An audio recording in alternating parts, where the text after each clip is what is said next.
Hello, everyone. My name is Preston Dennett, and thank you for joining me for another episode of UFOs and the Paranormal. Today, I'm not going to be talking about humanoids. Instead, I'm going to be talking about close encounters of the second kind, cases that involve the environment being affected in some way. While I do find the humanoid cases the most interesting, I can pretty much guarantee you're going to find these cases interesting as well. I call this episode Weird, Weird, Weird 10 Very Strange UFO Encounters. This is inspired by one case that I found which really had me thinking, so I dived a little deeper and found a bunch of cases like this. These are important cases. I think they have quite a bit to teach us about the ways UFOs do affect the environment. I've chosen cases that date all the way back to the 1950s up to the 2010s, so a good range of time there.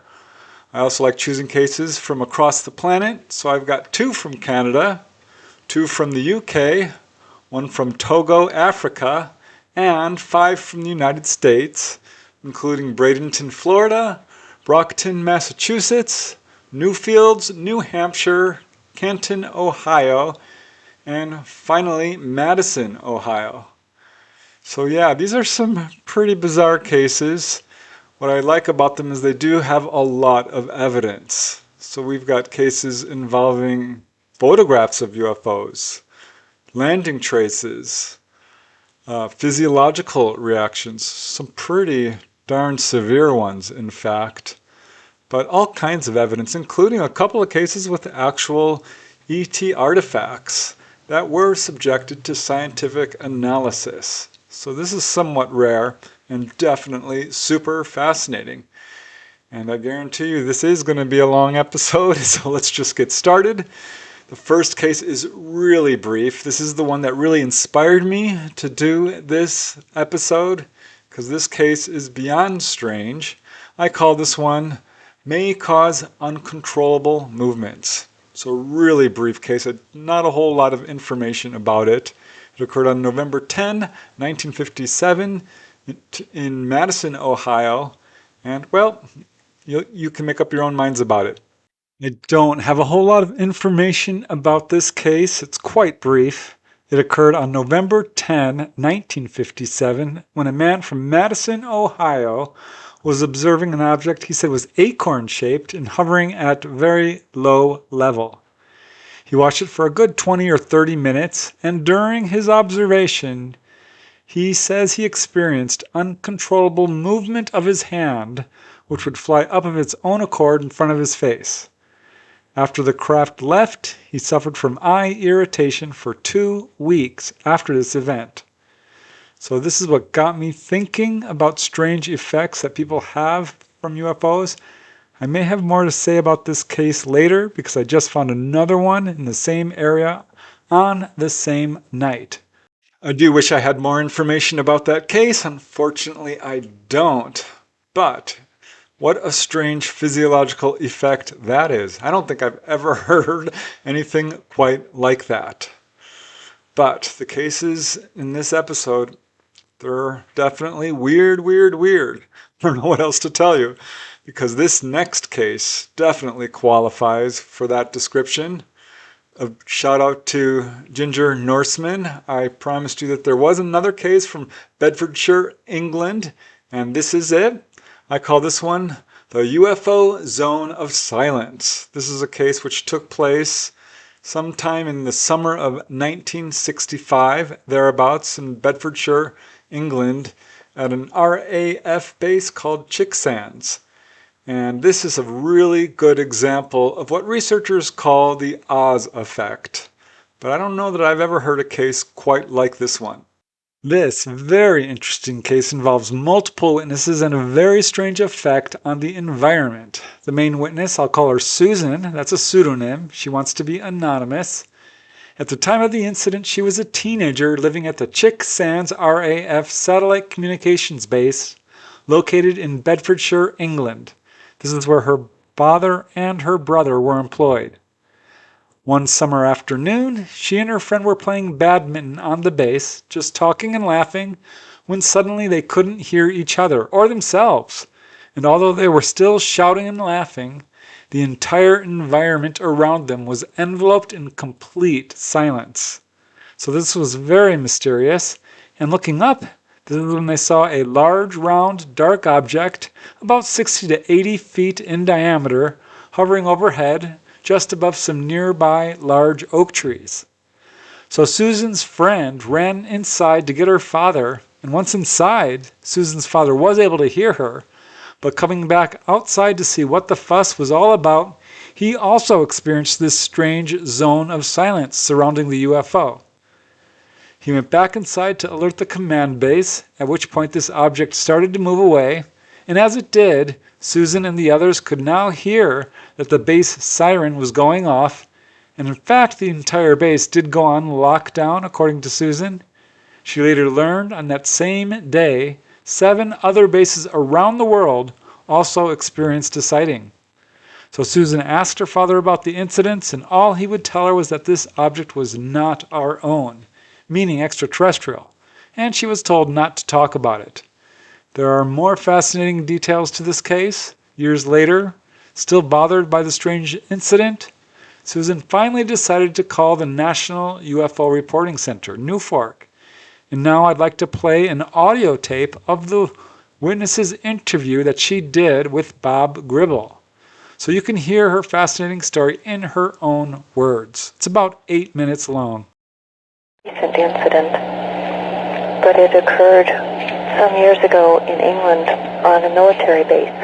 Let's see, it was about 64 or 65.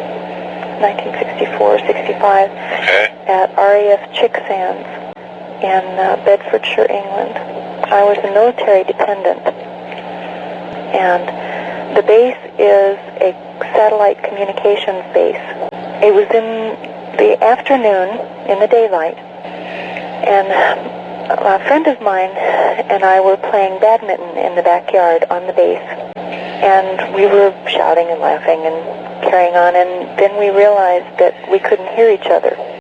There wasn't any sound at all. And we stopped and tried to talk to each other again and still couldn't hear each other, and looked around, and right above us, at the top of the trees, they were very old oak trees. So they were maybe 40, 50 feet high, I guess. Was a large, dark object. And we couldn't really tell anything from it because we could only see the bottom. And we got scared. We were just 14, 15 years old. And she went inside the house to get her dad. And inside the house, he could hear her. And he came out to look at it, and we couldn't hear him talking to us either, and he couldn't hear us when he was outside. So he went back inside and alerted the post. And when he went back inside, it started moving off above the treetops. And as soon as it wasn't right above us, we could hear again. And I heard the siren. Post went on alert. And he came back out and watched it go off over the trees. And it was moving very slowly. And it moved over maybe, I don't know, 3 or 4 houses away. And they were housing units, so it was still fairly close. Like I said, they were calling the alert, and he told me to go home. And I lived about 2 blocks away. So I ran home, and my father, who was senior NCO on the base, was just leaving. And all the people on alert went down in what we called the hole. All the satellite communication stuff was underground. And they went down in the hole, and the base was closed to all traffic, whether you lived there or not. They closed the whole base. And he didn't come back until in the morning. My father didn't. And when he came back, I asked him what it was. And he said, I can't tell you. He said, all I can say is that it wasn't ours. And I said, you mean ours, or you mean the Earth's ours? And he wouldn't say anything else. Later, some years later, when we were talking about it in the family, I asked him again, and he said, it wasn't ours. And I said, well, I know that. And he said, well, there are 7 bases like the one we were on in the world. 7 American bases like that. And he said there were sightings at all 7 that same day. Oh boy, that's strange. Yeah. Those bases are very small, extremely small. There's maybe, at the top, there's maybe 50 families there, plus, you know, a number of non-family people, unaccompanied people. Everything that's military is underground except the satellite antenna. And we called it the elephant cage. It's a great big circular structure, and it looks like a big round circus cage. Yes. And around the outside are these big white things that kind of look like missiles, but they're not missiles. It was a closed post at all times, except, you know, if you had some reason to go on, then the APs, the air police, would let you on and off. But you had to have some business there. It wasn't just open to the public. Okay. What shape did that object have? It was round. It was round from the bottom anyway, and it was dark. Okay. I'd say, you know, dark black, but it was not shiny. It was just a dusky, dark color. Was there any estimate of size? It didn't seem very large. I'm not very good at size and distances, but I'd say it was maybe 60 to 80 feet across. Okay. Stop that, please. I should add, the reason I never mentioned this before was we were told not to talk about it. And my father, in that line of work, was in a very sensitive position, and it was not uncommon for us to be told that things that happened on base were not for public consumption. Yes. But it's always bothered me, and I know it's verifiable because other people saw it and the base went on alert. Okay. And Dad said it was tracked on their equipment. Yes. So How close would that? There. How close would that have been to you? Like I said, it was right at the top of an old maple tree, or an old oak tree, rather. But not quite overhead. It was overhead at first, and then it started moving off slowly. And then as I was running home, I looked back because I was really scared. Okay. And it was moving off very quickly then. It just went zip. But it was, before that, it was not moving like an airplane or a helicopter or anything like that, and there was no noise from it. Okay. But it would move like to the right, 100 yards, and then over a little bit, always on a level movement. Well, I'm glad I finally told somebody. Okay. Feels better. Well, if you remember any information that you haven't passed on to us, we'd like to hear from you. Thanks very much. How fascinating is that? I mean, this is a really good example of what UFO researchers call the Oz effect, where an eerie silence envelops the area surrounding a UFO. And I'm not sure I've heard of any case, though, where even a person's own voice is silenced, which makes this an important case. And even more significant, of course, is the fact that there were multiple sightings at the same time at the various bases, which makes this case well worthy of attention. And as the witness says, there were many other witnesses to these events, so hopefully further witnesses will at some point step forward, and there will be more information revealed about these incredible events. And as it turns out, Chick Sands was in fact visited again 23 years later on June 28, 2008, when a witness at 10:40 p.m. described seeing 8 amber lights high in the sky, which he says were visible for about 10 to 15 minutes, then blinking out one after another. Now, given the description, this could be flares. Very hard to say for sure, but the location is certainly significant. So how cool is that to actually hear the witness firsthand describing her own encounter? I always love hearing directly from the witness. It brings an immediacy to the case. You can tell she's quite sincere about it. The case really doesn't surprise me a whole lot because there are so many cases of UFOs hovering over military bases. The fact that on that case there was multiple incidents over multiple bases at the same time, that seems very deliberate to me, very intentional a message perhaps being sent to the military. Hard to say for sure, but it's the kind of case you really can't ignore. Now, let's move to the next one. This is another really good example of how a UFO can affect the physical environment around us in ways that you might not expect. I call this one Knocked Down by a UFO. It's a pretty interesting multiple witness case with not only physiological effects but electromagnetic disturbances as well. This one occurred on November 1st, 1966 in Newfields, New Hampshire. Here is another brief account, somewhat sparse on details, but it was reported on by respected researchers Donald Keyhoe and Gordon Lohr in the book Strange Effects from UFOs. On the evening of November 1st, 1966, Miss Ray Tibbetts, who at the time was receiving cobalt therapy for a health issue, she was talking on the phone in her home in Newfields, New Hampshire.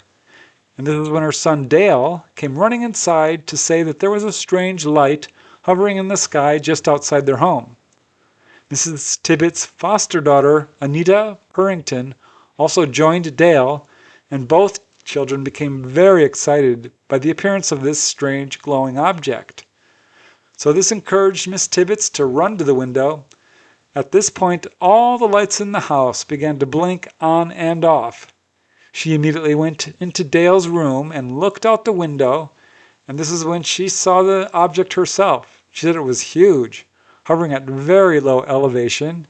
It had 2 rows of 4 windows, all of which were emitting a yellow-green light. The windows themselves, she said, were huge, about the size of the wall in her living room. And through the lower tier of these windows, she could see the ceiling line of an interior room inside the craft. In fact, through one of these windows, she could actually see the corner of the room. The craft itself was shiny, metallic, kind of blue-green in color, she said, and was hovering very close to the roof of the dining room of their house. The object was too large or too close, or the lights were too bright for Mrs. Tibbetts to make out any real shape. Then, without warning, an intense beam of white light came out of the object and struck Mrs. Tibbetts, actually knocking her backwards. This caused spots in her vision, dazzling her with the brightness of this beam. And when her vision cleared, the UFO was gone. But for the next 2 days, she says her eyes remained painful, extremely sensitive to light. She decided to seek treatment at a medical clinic in Exeter, New Hampshire, and they diagnosed her with spasms in the eyelid and tearing. But they attributed this condition to the cobalt therapy she was receiving at that time, which is kind of odd because these symptoms were not happening until she was, in fact, struck by the beam of light from this UFO. And what's also interesting about this case is that only 1 year earlier, in late 1965, there was a massive wave of sightings in nearby Exeter, New Hampshire, only 4 miles away. So very close.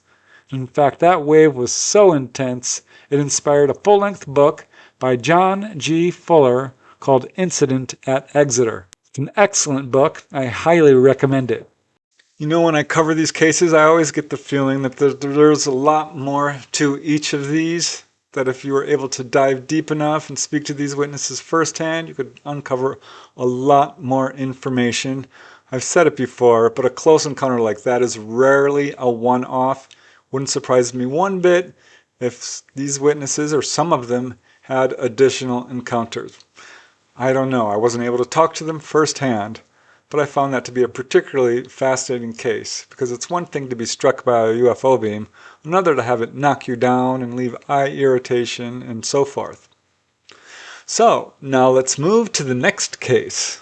This is another one I held back from the UFOs in the hometown episode because it is just so weird. I really wanted to see if I could find more information about it, and I did. This one took quite a bit of research. This is my favorite case in this episode. It's just so interesting because it is a multiple witness case. There is photographic evidence, and there's an actual ET artifact involved in it as well. I call this one Rock Dropping UFO. This one occurred on December 13, 1973 in Bradenton, Florida. So yeah, I think you'll find this one really unusual. Now, if you've seen some of my recent episodes, you know that the year of 1973 was a huge year for UFOs, often called the Year of the Humanoids. Now, this case doesn't involve humanoids, but it certainly is an interesting case. It's from Bradenton, Florida, and this one definitely stands out from a lot of other cases. The main witness is Patrick Thrush. He was 16 years old at the time, and at 8:50 on December 13, 1973, 8:50 in the evening, he was driving through Bradenton, Florida, on his way to a friend's house.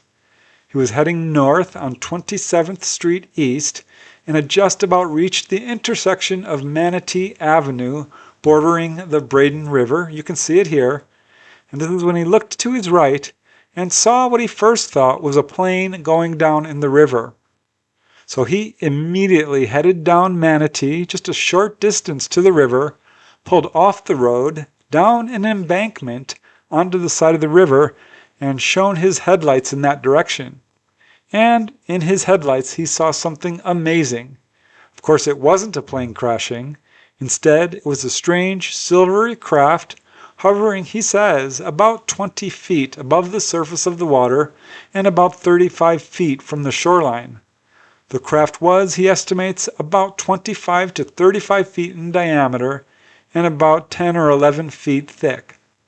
This object was hovering in place, and here's the weird part. Coming out from the bottom of it was a long tube or perhaps a beam. It was leading down from the bottom of the craft at an angle into the water. So needless to say, Patrick was stunned by this sight, and as he says, "I just sat there for a second." Now, Patrick had a camera handy. He's a photographic enthusiast. He grabbed his Canon FTQL with a 55mm lens, jumped from his car, and quickly snapped two photographs using a flashbulb. Now, when he did this, immediately this tube-like thing leading from the object began to straighten out. The object then retracted this tube back into the underside of the object, which now began to descend even lower and move directly towards Patrick. In fact, in seconds, it moved directly overhead. He estimates at no higher than 7 feet. So he felt and heard something actually hit the hood of his car, apparently ejected from the UFO. He didn't actually see it come from the UFO, but he heard it. And he describes this noise as, quote, "not quite a thud, but sort of a clank, a metallic noise, like someone hitting metal underneath water." Now, he did also hear splashing noises. And as Patrick said, "That's about the time I started running in the opposite direction. You don't stand around waiting for it to do something before you figure out what it is." So he ran about 50 feet, what he considered was a safe distance, then stopped and turned around to watch. And he watched this object veer to the south, first emitting a bluish-green light. It then changed to a red color and disappeared off into the distance. So Patrick walked back to his car and started searching for what might have struck his car, and he found it easily. He found this warm, dry rock, similar in appearance to a lava rock. And in fact, he quickly found two others. They were very small. As he says, "I managed to find 3 metallic-like cinders or rocks on the ground. The edges were rounded and had a lava-like appearance to it." Now, these rocks did not damage his car, and each was about 3/4 of an inch in diameter, quite thin. He scooped them up and started thinking about what to do next. He said the total duration of the encounter was no longer than 4 or 5 minutes. But meanwhile, unknown to Patrick, a gentleman by the name of John Dowdy, age 18, was driving along Morgan Johnson Road, just 2 miles east of Patrick's location, and looking up, he saw what was apparently the same craft, which he described as a, quote, "bright orange object going really fast." As he watched, it turned south, stopped briefly, and disappeared. And Turns out he's not the only witness to all of this, because just a short distance away from there, and at the same time as these two sightings, there was another witness. George Montgomery was in his home at 609 Casa Bella Drive, also kind of overlooking the river. He looked out a west-facing upstairs window and was amazed to see a strange, bright, glowing object in the sky. He also saw two smaller lights, and he watched as these two smaller lights merged into the larger one and then disappeared. As he says, it looked like a star. Then I saw movement. Then I noticed another dot of lesser magnitude up above the first dot, also moving in the same direction as the first one. I got to staring at it, and then I saw another dot underneath. All of a sudden, the one above and the one below converged with the big dot. Now, in yet further confirmation of all of this, another gentleman, who turned out to be a friend of Patrick, was using his ham radio when at the exact time of Patrick's encounter, he lost all communication on his radio. And it only came back online at 9:20. So this coincided exactly with the sighting. So, back to Patrick Thrush. He was stunned by his experience and decided to call the police. Patrolman Chris Schmidt was assigned to the case and began an official investigation. The police ended up making no firm conclusions, but Officer Schmidt did say that he believed Patrick Thrush was making an honest and sincere report of his experience. In fact, Patrick did offer to take a lie detector test to prove he was telling the truth, though there's no evidence that this was ever done. Now, Patrick had recently dropped out of high school, but not for the reasons that most students do, because Patrick, as it turns out, was very gifted academically. He was already proficient in algebra, trigonometry, physics, electronics, photography, and more. In fact, he was the winner of a recent science fair, and he dropped out of high school because it just wasn't challenging enough. His father is a metallurgist. Patrick himself, at the time, was employed by an electronics research and development firm. So Patrick's next step was to take his undeveloped film to a local newspaper, the St. Petersburg Times, for processing, which he did, and these photos, as you can see, do apparently show an unidentified aerial object sending down something long and slender into the river. Two photographs that have yet to be explained or debunked. 10 days following Patrick's encounter, the Times published the photos and an article about his case, which really thrust it into the limelight. Next, Patrick submitted one of these, quote, UFO rocks to the University of South Florida for analysis. Dr. Larry Doyle, a geologist, agreed to study the rock. And his preliminary analysis was that this rock had been exposed to an extreme heat source. It was tested for radioactivity but came out negative, and he thought at first it might be iron pyrite. But Patrick learned from Dr. Doyle that the rocks were, quote, much denser than iron pyrite. And as Patrick says, they do not have, quote, the same coloring or glittering effect. Now, researcher Stanton Friedman was able to examine a sample which he said had the appearance of metallic slag. Stanton Friedman also talked to Patrick Thrush's mother, who not only vouched for her son's integrity, but said that Patrick was visited by 3 credentialed government agents who apparently applied pressure on Patrick not to talk about his encounter. Patrick did ultimately conclude that he had seen an extraterrestrial craft, presumably from another planet and another solar system far beyond our own. He speculates that the craft he saw navigates by harnessing the gravitational and magnetic field lines of our own planet and perhaps used some kind of nuclear fusion device. Now, Patrick has since dropped out of the spotlight, and this case remains yet another unsolved mystery in UFO lore. I think you'll agree that was a pretty amazing case. Now, if Patrick Thrush was the only one who had seen this, I might be a little more skeptical, even though he does have photographs, But the fact is, this is a multiple witness case. And he's a pretty unusual witness too, given that he's remarkably intelligent. Makes me wonder if perhaps this was an intentional display, that the UFO occupants contacted him or showed themselves to him on purpose. Pure speculation, but I wonder about it. Alright, let's now move to the next case, which is again super unusual, just plain weird. I call this one UFO Makes Waves.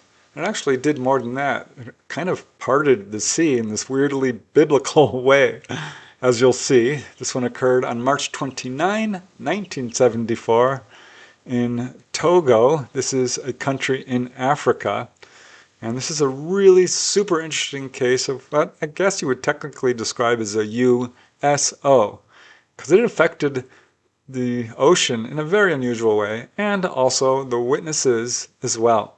Now this very interesting and truly weird case comes from researcher Joel Maynard, a French researcher. The main witness is known only by his initials AW. He's from France, but he had traveled to the small country of Togo, Africa, for a vacation. While visiting the coastal area of Lomé, he met a woman, and they spent the evening of March 28, 1974, swimming along the beautiful beach. This is located just east of the large Tropicana Hotel, then located there. You can see the area here. It was around 1:45 a.m. when both AW and his new girlfriend heard this sort of annoying, sharp whistling sound coming from the ocean side. And turning to watch, they were amazed to see a large, dark craft sweeping towards them, hovering right over the water and stopping about 200 to 300 meters offshore. Pretty close, less than 1,000 feet. And the craft was large, about 25 to 30 meters wide, 75 to 90 feet. Again, it's dark now. So they were up on the beach, but the sudden appearance of this craft had a very weird effect on the ocean, actually causing huge waves which came up over the dry beach and engulfed them, nearly pulling them out to sea. AW just managed to loop his right arm around a coconut palm, and he held his new girlfriend with his left arm. And these strong waves came one after another, nearly covering the entire beach, coming right up to the edge of it. After just a few moments of this, the object lit up with 3 bright spotlights pointing towards them, and it looked to him like other lights on the sides and top. And these beams of light were mostly white, but seemed to be tinged with other colors, including yellow, pink, and blue-green. Now these beams of light left both the witnesses unable to move, and these beams of light were noticeably hot. So hot, in fact, that soon both witnesses found themselves sweating profusely from the heat, a detail which left them just a little bit nervous, if not scared. Now another super interesting and very weird detail was that looking out at the ocean surface directly underneath this craft, AW saw that the ocean surface was no longer flat, but was kind of scooped out, forming a valley or a depression to a depth of about 5 to 6 meters, or 15 to 20 feet. It was circular in shape and as wide as the body of the craft itself. So this is kind of like shades of the biblical parting of the Red Sea. I don't know, but it's certainly weird. The waves were coming out from all sides of the depression. Now AW's companion, who lived in this area, said she had never seen the ocean so agitated. And for the next 20 minutes, both witnesses remained stuck by the beam of light from the UFO as this craft stayed there. Finally, they felt this coolness sweep over them and saw that the object was now moving back out to sea, but still remaining just above the surface of the water. The ocean immediately returned back to normal. AW at this point looked at his watch and saw that it was now 2:05 a.m. So yeah, about 20 minutes. The loud whistling sound had ceased, but both witnesses said that they could still hear it echoing in their heads in a weird way. They both returned to the Tropicana Hotel, where AW asked his friend not to speak about it. He was frightened of being labeled crazy, and they parted ways. but the after effects from this encounter persisted for quite some time. Because the next morning upon awakening, A.W. discovered that he was almost totally deaf, and he felt a strange lightness and emptiness pervading his body. This was followed by excessive sleepiness the next day, and he started experiencing several fainting spells in the days that followed. Thankfully, his hearing did return, but he still continued to suffer from spells of deafness, anxiety, and shortness of breath even 2 years following this encounter. Just a few months after his encounter, he did see another UFO in Thionville in his home country of France. But apparently that was the end of his encounters. There you go. I mean, that's just another real head scratcher of a case, which makes you wonder, what are these UFOs doing? Why would it hover there for 20 minutes, shining this beam of light on 2 people and affecting the ocean in that way? I would technically call that a landing trace, though it was on the ocean, so I don't know. This is not the kind of landing trace that you can subject to scientific study, but it's absolutely affecting the environment in a very profound way, not to mention the witnesses themselves. Now, this next case is a really good example of a UFO landing trace. I get the feeling I covered this one before. I seem to remember doing it, but I couldn't find it in my files in terms of having covered this before on this channel. So I'm covering it again, or perhaps for the first time, I don't know. But I definitely found more information. It's an amazing case because there is physical evidence and an apparent alien artifact, which was, again, brought to a scientific lab and subjected to study. That alone puts this case, I think, on the forefront of UFO research. It makes it a very important case. I call this one UFO Lands at Tobacco Farm. This occurred on July 6, 1975 in a rural area of Mount Pleasant. This is in Ontario, Canada. And it's a super fascinating case, not only because of the landing traces, but because there were some really interesting effects with some of the UFO researchers, the witness himself. I mean, it's an all-around weird case. This case is undoubtedly one of Canada's most famous landing trace cases and has had numerous articles published in newspapers and journals and at least one full-length book on the case. The main witness is Joseph Borda. He was 48 years old at the time of his encounter.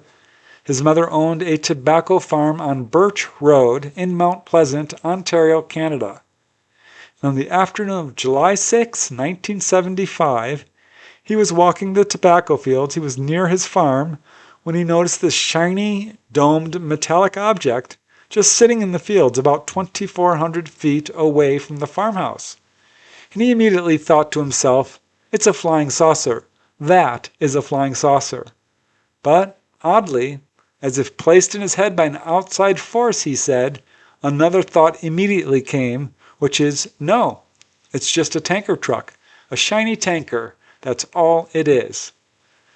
Now, forget the fact that this was in a field with nobody around it, that if it had truly been a tanker truck, he would have seen it drive in, and that it would have had to cross over a line of 10-inch irrigation pipes, which would have blocked its path.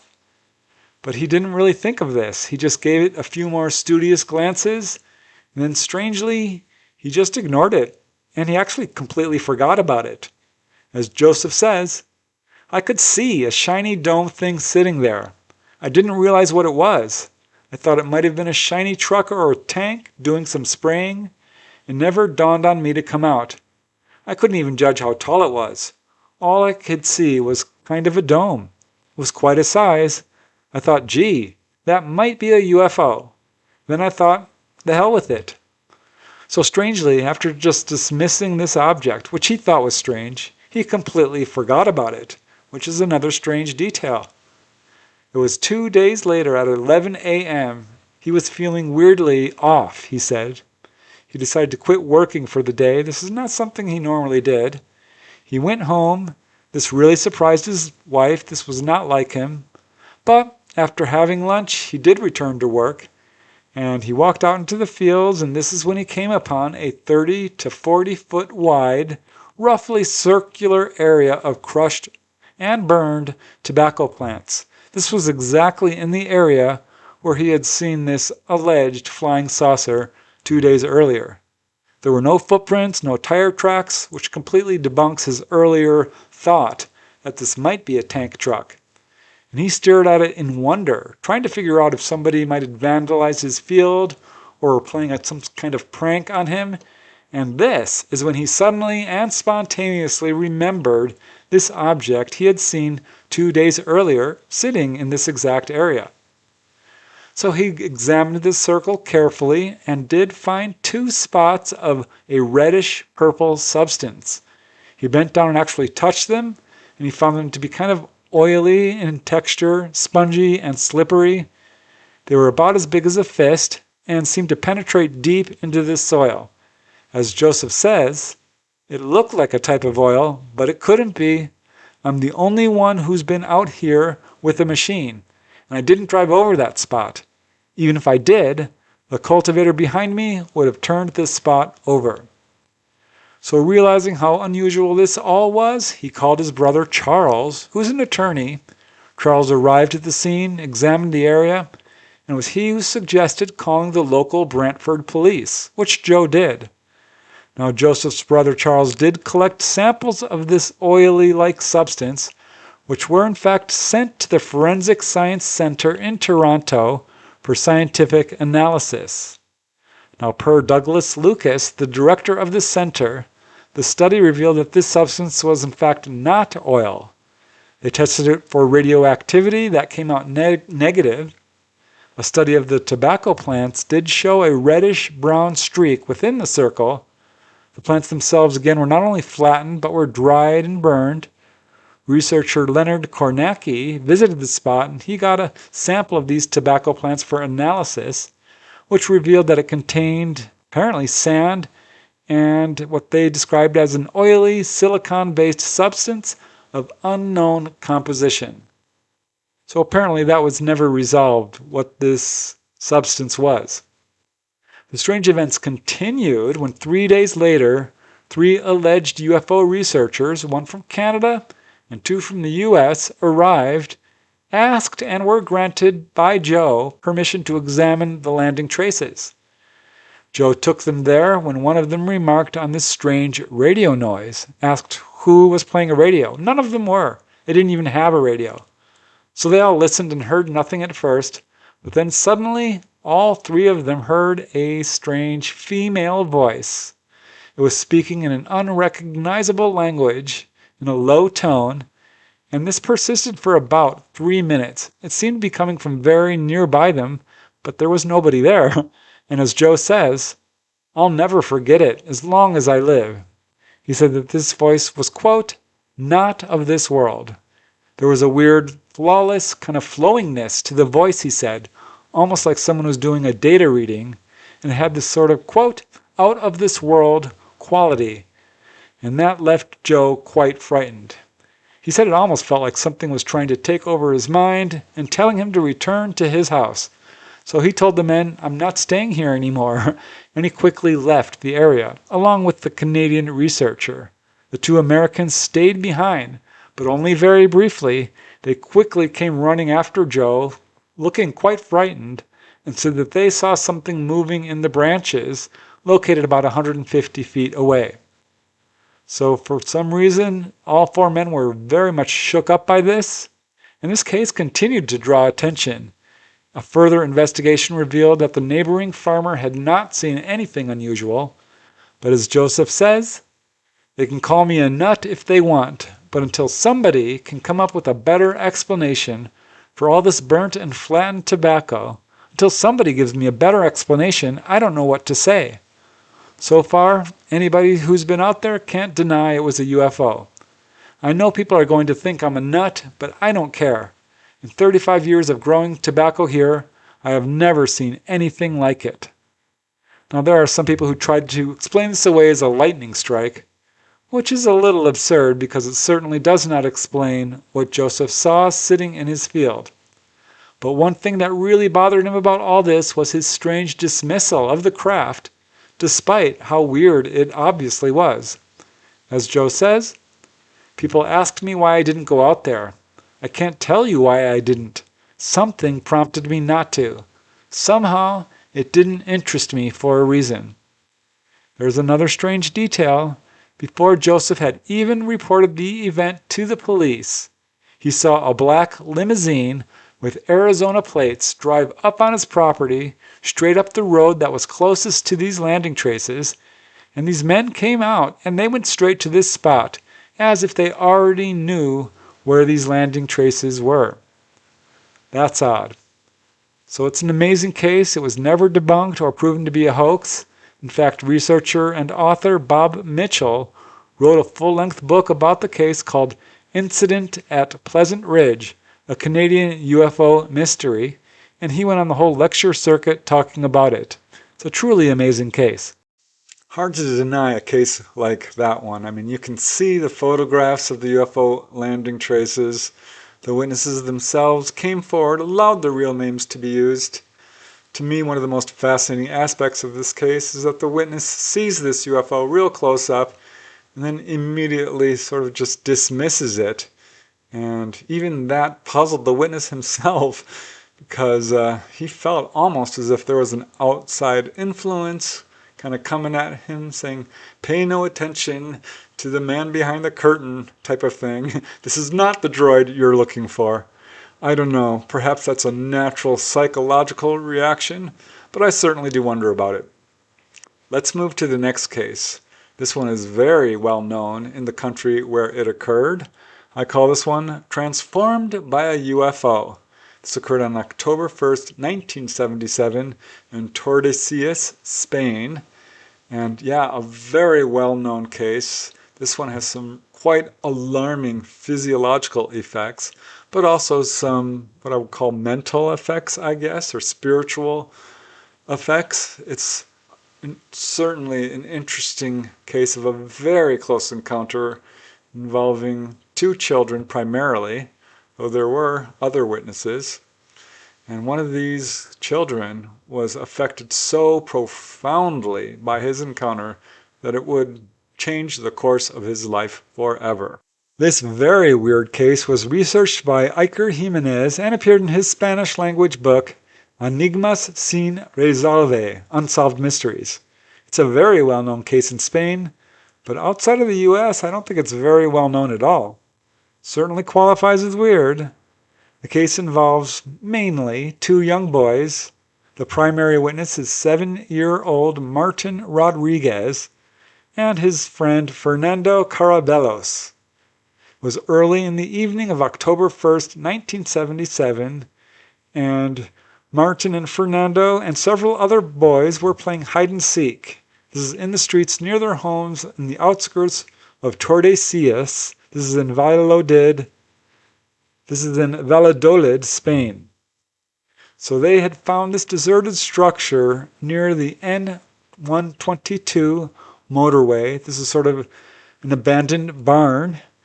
Martin thought this would be a good place to hide, but he knew this place and knew that homeless people and unsavory characters sometimes took refuge there. It had no roof, it had broken windows, it was totally abandoned. But yeah, it was occasionally used by people. So to check if anybody was inside, Martin picked up a rock, threw it, hoping to frighten away anyone hiding inside. Now, to his shock, he throws this rock into this area, and both boys heard this rock strike something metallic. So this got them very curious, and the boys carefully walked around and inside to see what the rock had struck. Now, once inside, they were amazed to see this very large metallic craft, sort of pear-shaped or teardrop-shaped, was sitting on 3 thick landing legs, which looked like they were composed of girders almost. This craft was about 9 feet tall, 6 feet wide. It had 3 circular windows which were illuminated by pink and blue lights coming from inside the craft. In the center bottom section of the craft there was a closed door, kind of with a central divider much like a modern elevator. They also noticed weird cylindrical pipes or protrusions or exhaust pipes on the right side. They appeared to be emitting steam. and the craft itself was emitting a low sound. Now the two boys slowly began to approach this craft when it began to immediately rise off the ground, and at the same moment a thin, multicolored beam of light came out from the craft, apparently just above the door section, striking Martin on the chest. He immediately became unable to move. He stood there clutching his stomach. Fernando actually tried to grab him and pull him away to safety, but wasn't able to budge him, could not move him. So Fernando ran from the structure to call his friends for help. Now, as Martin says, the feeling I had was that there was something inside that object, something that left me paralyzed without allowing me to move. That's when I started to feel dizzy and started to lose consciousness. That was the last image I had. So Martin remembered being struck by this beam of light, being unable to move. He felt himself losing consciousness, falling backwards, and he watched this craft rise higher up, became surrounded by steam. The landing gear retracted and this craft flew away. It was apparently viewed by his friends. Now Fernando and his friends returned to find Martin semi-conscious, unable to speak. They picked him up, rushed him to his house. His parents examined him. His pupils were dilated. His skin started to turn an unhealthy yellow pallor. So he was not doing well. And at some point, his parents decided to take him to the Redondo Onisimo Hospital in Valladolid. Now, meanwhile, Martin's father and a friend went to the sighting location, examined the structure and the spot where the craft had landed, and did find 3 triangular depressions and a section of burned soil, which they said emitted a strong sulfur odor. Soil samples were later collected, which showed that the soil had been exposed to a temperature of about 600 degrees Celsius. This is about 1,112 degrees Fahrenheit. Now, at the hospital, Martin's condition was diagnosed as pretty serious. He started vomiting, he couldn't see, he had severe stomach pains, he had vertigo, and he eventually fell into a near comatose-like state. Now, while he did recover, he had some pretty serious health problems and was later diagnosed with hydrocephalus, an excess of fluid built up in the brain. Now, there was no sign of this before his UFO encounter, but afterwards he did have to undergo a series of 14 serious surgical procedures, several of which actually involved opening his skull. So, here's another weird thing about all this. There was a strange silver lining to this encounter. Martin did make a full recovery. He does still bear some scars, but he soon went on to develop an incredible memory, a greatly increased intelligence, an ability to solve logical problems far beyond his years. He used to have a lot of trouble at school, but not any longer. And this really surprised everyone, especially Martin's teacher, because this encounter and the problems he had afterwards had kept him out of school for quite a long time. Now, Martin says he has also had encounters with a strange 6-foot-tall entity with a long gray face, wearing a robe and belt, and levitating off the ground. Again, Martin's case is very well known. He's given many, many interviews about it. It's certainly an odd event. That is an undeniably concerning case. I do have some questions about it. The description of the craft itself is somewhat, how would I put this, primitive. I mean, with the grid-like landing legs, these little sort of exhaust pipes coming out of the side of the UFO. Makes me wonder if this could possibly have been a reverse engineered craft. It's one of the frustrating aspects about doing this research is because we're only getting a limited view of what's going on. I do suspect that that craft was manned, but by ETs? I don't know. Could be. To me, another really interesting aspect is not only the physiological reactions, but how this witness became much more intelligent. This is a really interesting aspect to UFO encounters that does turn up. Not a lot, but it's fairly consistent. So I wonder about that as well. Still a lot more questions than answers. It's one of the reasons I do this research. I think there's a lot to learn from cases like these. Now let's move to the next one, and I had to include this one because while it was somewhat frightening for the witnesses, there's a really amusing aspect to it as well. I call this one the UFO that opened the window. This one occurred on April 12, 1979 in Brockton, Massachusetts. There was a huge wave of sightings going on at the time, but this one encounter was just a bit different than the rest. In late March and early April 1975, a pretty intense wave of sightings involving a very unusual looking craft swept through the skies of eastern and southeastern Massachusetts. On March 23rd, a newsman by the name of Jerry Lopez at WHDH in Boston said he was driving down Route 24, this is near Route 106 in Brockton. With him was Steve Sabaccia, another newsman, when they both saw an unidentified light moving overhead. In fact, as Jerry Lopez says, "We stopped at a light and this thing was coming towards us. We got out of the car and it passed right over us.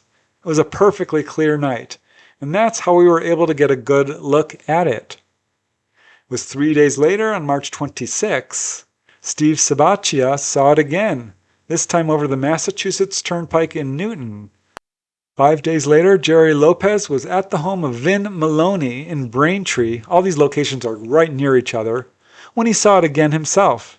As he says, "It was a perfectly clear night, and I knew immediately what it was. There was nothing else in the sky." So he went directly to the police while it was still there, and had to literally drag 3 officers out to see it. And as he says, they all saw it. But when I suggested we drive over that way, they didn't want any part of it.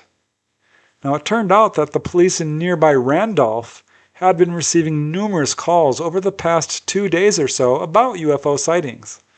In fact, Patrolman Joe Previti got a call from Anne Flaherty of Norway Avenue in Randolph saying that a UFO was hovering over her house.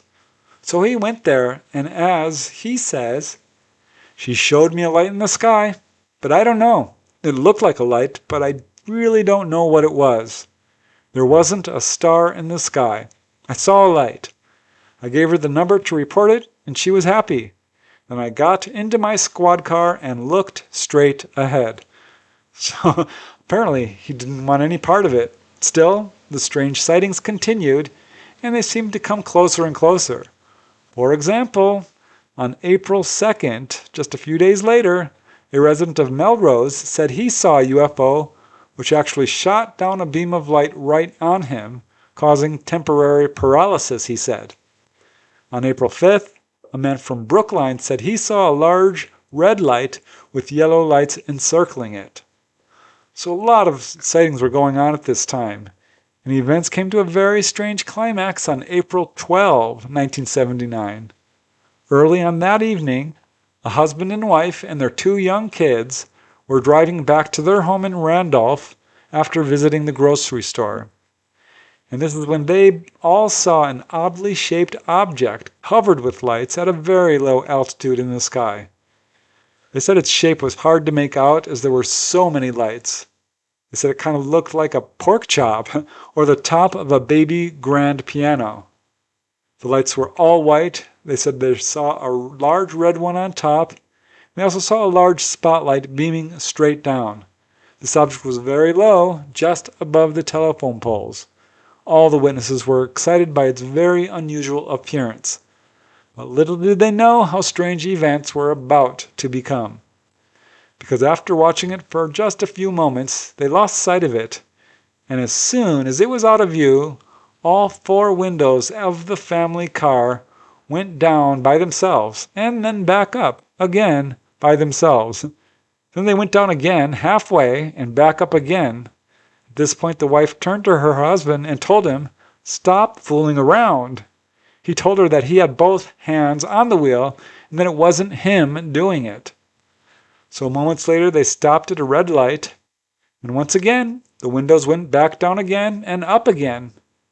As they continued driving, they saw this object reappear, and it now appeared to be following them. And it was pretty clear to them that it was the UFO that was responsible for the car windows going up and down. So they quickly drove home, parked near their residence, and the UFO was still with them, now hovering just across the street. They were all quite nervous about this. The father shut off the engine, pulled out the key, and at this point the car windows proceeded to go down and up again, and the object moved directly over the car. This caused the wife to reach the breaking point. She shouted at her husband, "Do not get out of the car," and buried her head in her lap in fear. Now her husband, although he was afraid, he didn't want to show it. He didn't want to scare his wife or his children. So he got out of the car, and his 5-year-old son jumped out and stood right next to him, staring up at this object, while the father pretended to unload the groceries, but was really keeping his eye on this object as well.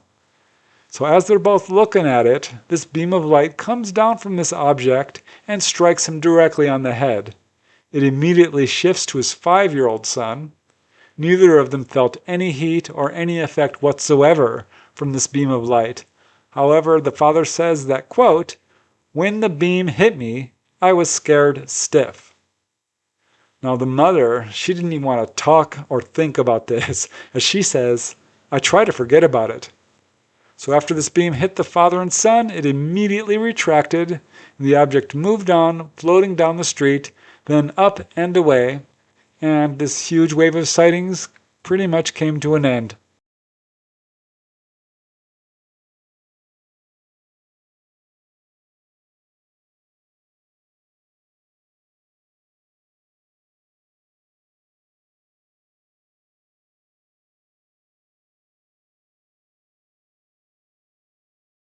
I saw a silver streak around like a round disc, zooming through the skies, then slowing down, suddenly stopping for a few minutes, and then going on its way again. Yes, I do. With all the research today, it certainly puts a person to thinking that there must be something to it. I don't think so. I don't hear anything and I don't see nothing. Sure, I believe in them. People say that they see them. I believe them. I think there's a great possibility that they exist. Have you ever seen one? No, but I'd like to. What do you think they might be? Well, I think there could be civilization on other planets. Well, maybe they see either meteor or some fallen object from outer space, anything like that. But I don't think there's no flying saucers. No, I don't really believe in that. I don't think it's right. I don't believe in it at all. Have you ever met anybody who thought they had seen one? No, I never did. I never met one that's seen it. I mean, come on. That's undeniably a weird case. I don't know that I've heard of any other case where UFOs affect, a car in that way. And it's an undeniable case because there are 4 witnesses, and this is a case that occurred during a pretty large UFO wave with police officer witnesses, news people becoming witnesses. I mean, clearly something very interesting was going on in that area at that time. All right, now let's move to another case. This is one I've been holding on to for a little while, hoping I could find more information on it, but I did find some. I think you'll find it a really fascinating case. I like this case because it's a very encouraging and positive case. I call this one, "A UFO Saved My Life." This is actually the title that the witness herself gave to her case when she wrote it up in a UFO magazine. This occurred sometime in 1980 in Canton, Ohio. That is an approximate date. The exact date was not given. But I think you'll find this a really weird and unusual case. The witness in this case is Julie Riggs of Canton, Ohio, and she wrote an article about her UFO experiences in the May 1981 issue of UFO Sightings magazine.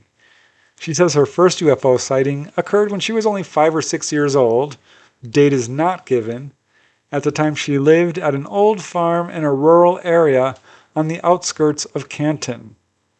And as Julie says, I saw a beautiful sailing craft grazing the treetops on the horizon. I ran across the field, and the craft seemed to be waiting for me. I waved as I came closer. I seemed to sense that the creatures piloting that ship were friends. I got almost directly below the ship, and I looked up, trying to find a window or something so I could see who was inside. The ship was immense to my young eyes. It was round, with a hemisphere in the center, very much the classic flying saucer that has been sighted so often. It didn't revolve or spin around. It was almost motionless. I waved again, and it paused, and then it arced away, leaving me waving, blinking up into the bright sun.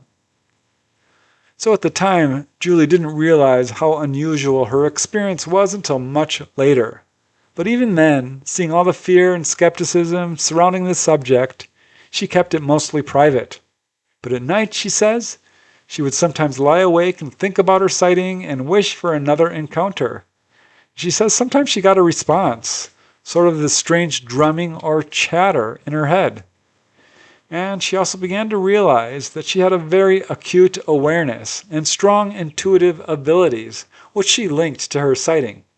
She said she would sense the death of a relative days before it occurred, or would know the answers to questions on a school test, or the contents of a wrapped gift, which, again, she connected this somehow to her encounter. Now, she grew up, and as an adult, her interest in UFOs increased. And it was around 1980, again, date approximate, she decided to attend a local UFO convention in Canton. She paid her $3 entrance fee. This was at night. She was disappointed to see that the convention hall was filled mostly with comic books, games, other flashy, not really UFO-related items. So she walked out. And this is when things became very weird. It was a very dark night, and 2 men, apparently very skeptical of UFOs, approached her as she left this convention and began taunting her about visiting this UFO convention. And she told them that she believed in UFOs, but they just jeered at her and actually followed her to her car. So she was pretty nervous about this. She got in her car and drove off, and to her dismay, she saw that these men were following her in another car. And in fact, they zoomed up to her, pulled right alongside her, very threateningly, swerving towards her. So now Julie was angry and afraid, and she sped up to get away from them. But they still followed her. She ended up going faster and faster, reaching 80 and then 90 miles per hour. But these pursuers would not leave her alone. And this is when things became very weird, as Julie says. It was then that I saw the silvery form, the saucer, illumined in the moonlight. At first I wasn't sure that it was real. After so many years, I was shocked to have seen it again, but I was overjoyed. I drove faster, taking whatever road seemed closer to the saucer. I was practically oblivious to the car chasing me, coming up alongside me, just a few inches away. Now, what happened next left Julie absolutely awestruck and grateful to be alive. As she says in her own words, the saucer seemed to angle off to the right, toward an open field. I sensed the way, and I veered off the road onto a green pasture, and as the thing seemed to stop, I screeched the car to a stop. But I didn't hear the silence. I heard more screeching, more sounds, the sound of the other car as it sped dead ahead, right into a beaten-up old truck that had been left abandoned on the roadway. Had I not made the turn to follow the saucer, I would have hit that truck instead. At that speed, I could never have stopped in time. The 2, traveling just a few feet behind me, could not halt the fateful crash. So Julie jumped out of her car, ran through the field waving at the UFO, watching the silver craft as it rose upwards and up into the starry sky. She's absolutely convinced that the UFO beings prevented what would have been for her a fatal accident. As she says, by all reckonings, I should be stone dead at this moment. Only a long-standing faith in our visitors from space and in the divine forces which guide them, saved me from an agonizing and violent death. The saucer had saved my life. So Julie walked down the highway to examine the wreckage. She looked up, caught a last glimpse of this craft as it moved away, and as Julie says, I was frightened, but only because of the close call, not because of the saucer. So nothing is said about what happened to these two other people, but a final endnote to this experience did reveal a very interesting synchronicity. As Julie says, it was not until dawn that I realized where I was. The place, familiar even in the dark, became distinct in the morning light. The pasture was what was left of the old farm. The road had taken me back, outside Canton, almost exactly to the spot where I had discovered my special craft so many years ago. So how about that? Not the only case I know of where a person claims that their life was saved by a UFO, and certainly not the only case I know of where people feel like their psychic abilities were given a really significant boost as a result of contact, or not the only case where people feel like they are being watched over and protected by ETs. So all of these, to me, make that a pretty interesting and important case. Now, here's another case which I found super fascinating. Of all the cases in this bunch, it's probably the least in terms of affecting the environment. Probably just call this a simple sighting, a close encounter of the first kind. But I found the behavior of the UFO fascinating. That's why I wanted to include it. It is a first-hand witness account, multiple witnesses actually.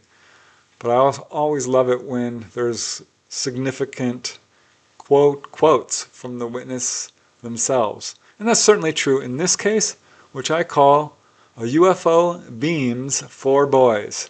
This occurred sometime in the early 1980s in the Whitehorse area of the Yukon Territory in Canada. This next case comes from the UFO BC website. It's probably the least weird of all the cases in this compilation, but it still does have some odd elements to it. It was one evening in the early 1980s. The main witness, Mike, this is a pseudonym, was about 5 years old. He was walking with his brother and 2 friends, who were also brothers, down a small gravel road near their home located in a small subdivision called Wolf Creek. This is in a rural area of Whitehorse in the Yukon Territory, Canada. It's a new subdivision, only a few houses. The 4 boys were all joking around when they all noticed strange colored lights shining through the trees to the right. There were red lights, blue, green, very bright. As Mike says, we all took notice and stared in surprise. Then, all of a sudden, a UFO moved silently out from the right just above the tree line. Its speed was approximately 5 miles an hour, its size 50 feet in diameter. The UFO stopped directly in the middle of the gravel road approximately 20 feet forward and about 50 feet up.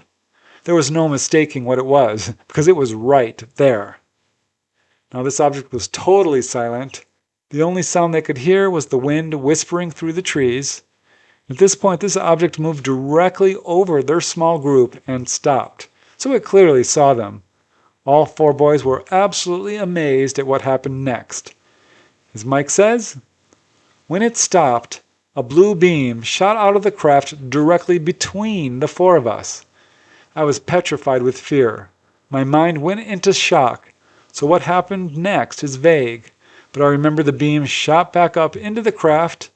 My brother threw me into the ditch on the side of the road. I looked across the other side to see the other brothers in the opposite ditch. The UFO hung there motionless for a second, then started to move in the direction that it was originally going. The lights were just as bright as before, but only on the left side of the road, and then it was gone. So sometime following this encounter, when he was a young adult, Mike's parents separated. He ended up moving later to Vancouver, and it was 12 years later that he reconnected with his brother, and Mike asked if he remembered this encounter. And he was surprised by this question, his brother was, because it turned out his brother had completely forgotten all about it until Mike asked him this question. As Mike says, I've tried to get him to write down what he remembers, but he won't. All he will tell me is that he remembers. That's it. I guess he doesn't want people to think he's nuts. I have kept on him about it, but he won't change his mind. Mike says that this encounter had a profound effect on him. As he says, it was very interesting, so much in fact that it changed my way of thinking. I have constantly thought what I would have been like if I had not been there at that place and time. Definitely more ignorant to the possibilities in life. These thoughts have plagued me for 15 years. I have followed the paranormal with great interest all my life. I have even thought of becoming a UFO investigator myself. As far as I know, my experience is classified as one of the 5 kinds of close encounters, being within 50 feet of a UFO. I'm not an avid believer in alien abductions, but there is that possibility.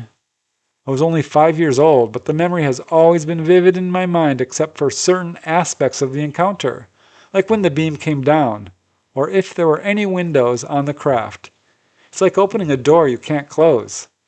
I have told this story many times, uncaring if anyone believes me or not, because I believe, and I know what I saw. So Mike has no interests in any attention or publicity. He only told his encounter because, as he says, I just had to get it off my chest, tell someone who would find an interest in such a thing. I will admit that's a fairly typical but very close encounter. But I thought it was super interesting because why the heck is this UFO sending down a beam of light right in the center of this group of 4 kids? Was it trying to impress them in some way?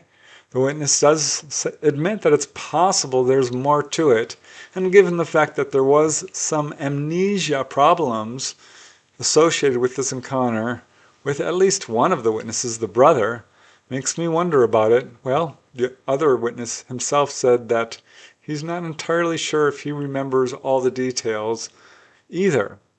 And that is a red flag. There could possibly have been deeper levels of contact there, but certainly a fascinating first-hand witness case. Now, let's move to the last and final case of this compilation. This one I included because it's very unusual, it's very weird. Unfortunately, it has not been, as far as I know, professionally investigated by an experienced UFO researcher. I got this from a newspaper article, actually, and a UFO website. But it's so unusual, I just had to include it. I've heard of cases like it, but not many. I call this one a miniature UFO. This occurred on October 2016 in Worthing in the UK. This last and final case is quite short, but very weird. It has not been investigated as far as I know by any researchers, but the main witness, 73-year-old retiree Christopher Van Helden, a resident of Finland, UK, is sticking to his story. He says that one evening he decided to take a walk through the grounds of the beautiful Worthing Golf Course located in Worthing. You can see it here. And this is when he had a very weird experience. As Christopher says, I noticed a silver object about 5 inches high sitting on the ground. It looked like quality silver metal. I went to pick it up and it wouldn't move at all. So it appeared as if this object was being held to the ground by some force. He said it looked smooth, shiny, round, completely solid, though it did have sort of a black line around the middle. As Christopher says, I tapped it with my foot, and suddenly it took off. It took off with such force that it threw me backwards. It went off so quickly, it was like the speed of light. I could feel the force on me, and then it was gone. There was no smoke, no smell, no debris. I searched the whole area, but there was nothing. So that was it. Christopher feels confident that this object was not a military drone, certainly not human-made, but he's the first to say that he has no idea what it was. As he says, it wasn't anything logical. It's bizarre. It impressed him enough to share his story with the Mid-Sussex Times, who published it, and it remains another small contribution to the baffling number of UFO reports coming from all over the world, and it's a good example of the many reports of tiny little UFOs that people have seen. Again, admittedly, that is a case that certainly raises some questions in terms of its authenticity not being researched or investigated by an experienced researcher, but the witness felt it was important enough to report it, which he did. He allowed his real name to be used, his photograph. I think that brings an extra level of credibility to it. Fortunately, it is a single witness case. There's no real hard evidence to support it. But given that there are many other cases like it, I have to wonder about it. Certainly doesn't sound like a normal drone, from our military perhaps. Though, who knows, it could be. Either way, it's certainly an unusual event that I think deserves inclusion in this episode. So that's it for today. 10 very unusual cases. Weird, weird, weird. UFOs are certainly known for their high strangeness. But let's face it, high strangeness is our interpretation. It's only because we don't understand these things that we call them strange or weird. For example, the word paranormal or supernatural is a bit of a misnomer. Nothing is really breaking the laws of the universe, in my opinion, and that's certainly true of UFOs. It's just that we lack understanding of the mechanisms behind how all these things work. So we still have a lot of learning to do, and that's what I love about this subject, UFOs and ETs. It offers us an excellent opportunity to expand our thinking, think out of the box, explore new paradigms, and really research ideas that are completely out of our worldview. This is a subject that has endless levels to it, and I think we can only learn more and more and more from continuing to research and study these accounts. It's a good time for ufology. There's a lot of interest now being paid to this subject in terms of officialdom. So I think we're getting closer and closer to disclosure, to everyone on this planet accepting the fact that we are not alone, that we do have ETs visiting our planet, or have been for quite some time. So thank you again for watching, you guys. I truly appreciate it. I hope you found this episode entertaining and a little educational too. And yeah, I just really want to thank you so much for watching. So let's sign off. Until next time, keep asking those hard questions, keep searching for the truth, and most important of all, keep having fun. I will see you all next Friday. Be well.